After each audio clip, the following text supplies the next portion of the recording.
আসসালামু আলাইকুম। আচ্ছা, আমরা যারা ইউএইর মধ্যে আছি, আমাদের মা-বাপ কিন্তু আমাদেরকে নিয়ে অনেক বেশি চিন্তা আছে যে আমরা ভালো আছি কিনা? ওরা কান্নাকাটি করছে। কারণ বর্তমানের পরিস্থিতি এমন যে সবাই এটা নিয়ে অনেক বেশি দুশ্চিন্তায় আছে। কিন্তু সত্যি কথা বলতে গেলে আমরা অনেক সেফ আলহামদুলিল্লাহ। ইউএইর গভর্নমেন্ট আমাদের অনেক বেশি স্ট্রং। সো এগুলো নিয়ে আপনারা চিন্তা একদমই করবেন না। অবশ্যই চিন্তা করার কারণও আছে। কারণ আজকাল যুগে এআই এসে গিয়েছে বা বুর্জ খলিফা নিয়ে অনেক রকমের ভিডিও বানানো হচ্ছে বা আরও অনেক কিছু।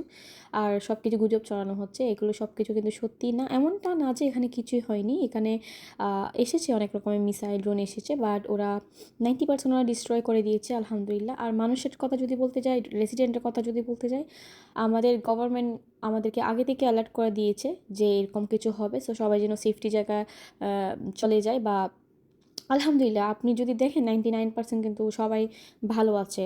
পাবলিক সবাই, রেসিডেন্ট সবাই ভালো আছে। আমাদের কারো তেমন একটা ক্ষতি হয়নি। সো দুশ্চিন্তার কিছু নাই। যেখানকার গভর্নমেন্ট স্ট্রং আছে সেখানে পাবলিকদের কিছু হওয়ার প্রশ্নই ওঠে না।